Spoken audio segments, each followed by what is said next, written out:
Hello darlings, welcome to Terry on Tuesday, coming to you from the upstairs room on a Sunday, and it's freezing cold, and I went out yesterday to the Sticks and mingled with all the feverish Cardiff shoppers, and as a result I came home with a tickly cough. This morning I'm all achy all over. If you want to know what that noise is, it's the boiler. I've got the heating on very briefly because it's ridiculously expensive. Welcome to the UK. And I have done a COVID test earlier on and it's all clear. So I think it's the standard Christmas cold that I get every year and lasts for 365 days. Anyway, I don't think it does. I don't know. So what we're going to talk about. Okay, so there's not a lot to talk about. You'll be glad to know. So it'll be a reasonably short video, it says. And let's talk about the experiment. You may remember a couple of videos ago, I'll put it up here, I decided to do what I called the experiment, which was to basically cut out all the takeaways and nonsense that I was stuffing down my face on a regular basis. Because as you know, I live on a crossroads, and that crossroads in the middle of a small town is completely scattergunned with fast food places, chippies, Chinese, Indian, kebabs, pizzas, you name it. And I love it. Don't get me wrong, I love it. I would live on it if I could. But anyway, I got a little bit annoyed about how lackadaisical I've been with shopping and eating. So I decided to weigh myself at the start of November. Here are the results. Not great. That result there is the heaviest I can remember ever being, nearly 14 stone, which is, for me, pretty shameful. As a teenager, I was always floating around the 10 stone mark, and I know I'm not a teenager, not by a long shot. Hang a second. It's either this or I cough. But now I'm creeping up, when I crept up to 13, that was pretty bad, and now I'm like 14 stone, so, or just under, by like 1 pound or something. However it works. So, how did it go? Well, the first 11 days, I was a champ. I was living on fruit and veg only. Mixed veg, raw fruit, raw veg. I like my raw veg in most cases. But like anything, the willpower began to fade. By the time you got to like day 11 or, the evening of day 11, I got a bit cranky. Someone told me that may be due to the lack of carbs or protein or whatever. I don't understand the science of it too much. But I went out and said, you know what, sod it, I'm just going to get myself a pizza. And I bought myself a pizza. Well, I bought myself 2 9-inch pizzas and ate the both of them. So put on a kilo of pizza. Anyway, I got back into the saddle and carried on a bit more. But I think it's fair to say that the final week of November, I fell off. My willpower fizzled out, and all I could think about was eating food that I wasn't supposed to eat.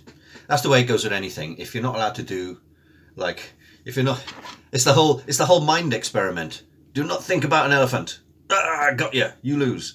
Do not think about a chicken. Oh, you lose again. That's the way it is. You're not supposed to have junk food and stuff, and all you can do is just focus on, I want chicken, and I want fried chicken, and I want, sausage and chips, and all this kind of malarkey. Anyway, I was out on the 30th of November, out of the house, but I managed in the morning, on the 1st of December, to weigh myself, and here are the results. Right, well, as that's coming up, you will see that I did actually lose a bit of weight. Okay, still in the 13 stone bracket.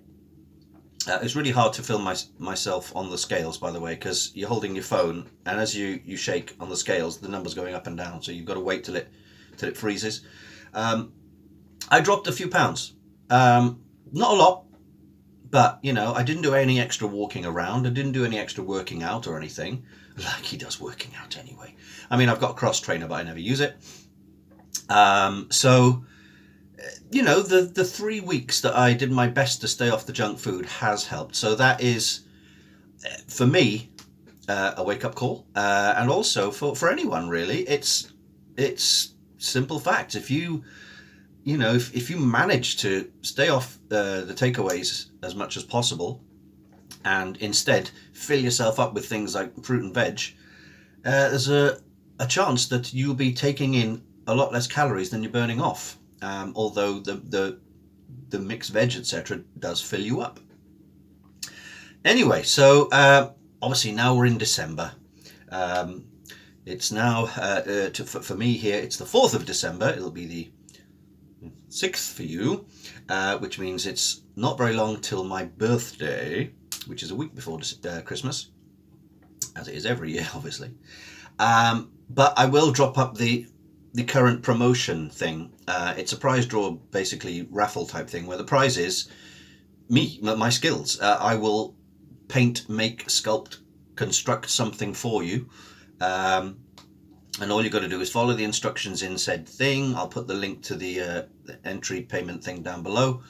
But basically, all you need to do is drop in £2 or multiples thereof. And if you get picked at random on the 20th, on my birthday video, which falls on a Tuesday, yay! You will be able to pick what you do. There are some small print in there, which means I'm not going to build your full-size Optimus Prime. I'm not going to build you a fiberglass Iron Man suit. But it's like, within reason, and I do reserve the right to go, yeah, I can't do that. But we will negotiate, and the upshot is, after negotiations, you'll still get yourself a nice prop or something, that I will make for you to the best of my ability. I'm just about to start making a prop for someone else. I've just been commissioned to build. Is it a prop or is it a costume? It's a giant costume that you wear. By the way, this is a paid job, by the way. But it's to do with Andor. That's all I'm going to say. We'll have to see how that goes. It should be fun. I've never seen anyone as insane to try this as the guy who commissioned me. But hey, think outside the box, dude. And fair play. It should be fun. Yeah. So that's about it. I will mention. I did mention it on my Instagram. While I was in Cardiff yesterday, I bumped into a long-time friend of mine, an artist, Simon Wyatt. Hello, Simon. He gave me 2, look how old they are, Letraset. Remember Letraset? No, you've got to be a certain age. Letraset A3 storyboard pads. So, you draw your storyboards and write your descriptions underneath, and they're perforated so you can peel them off and make them into a little booklet, which is great because I'm just about to start storyboarding the film. And then he gave me 2 more storyboard books. I've got one there, another one here. Again, storyboard notebook book. A little smaller, but still handy dandy, and will very much come in use. Oh, both sides as well. So, there's a heck of a lot of frames there. 180 pages. So yeah, there's going to be a lot in there. Which is cool. And that's brilliant because, like I said, I want to start storyboarding the film so we get some kind of idea what it's going to look like and how to set up the shots. But one extra thing he gave me, which I was completely not expecting, was a signed photo of the love of my life, Kate Beckinsale. It came with a certificate of authenticity, which is in here, and he says it's a genuinely signed print, but the certificate says so. I'm not going to doubt him, but at the same time, I'm not, with these things, unless you get them signed in person by yourself, you've got not 100% guarantee that it's signed. But this apparently was signed in 2009 by Kate herself, which, I'm not a big autograph collector. I have some on the wall there. I've got an authentic LL Cool J, which came from the States. I've got a page of a book of Life, the Universe and Everything. Mostly Harmless, that is purportedly signed by Douglas Adams, and it came from a company that sells autographs.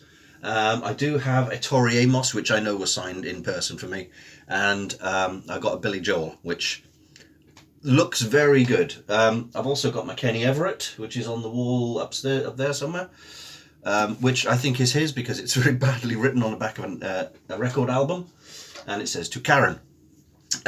So yeah, I'm not a massive autograph collector, but you know, to have a few special autographs that you think, oh, that's cool. I really like this person.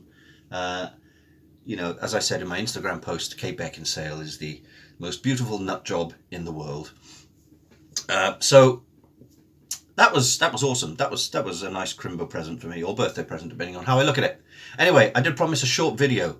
Yes, so the Bloody Students fundraiser is still going. Same link as below, the coffee link, coffee.com/Bloody Students, and that's also the link to enter the prize draw for me drawing or building or making something for you. And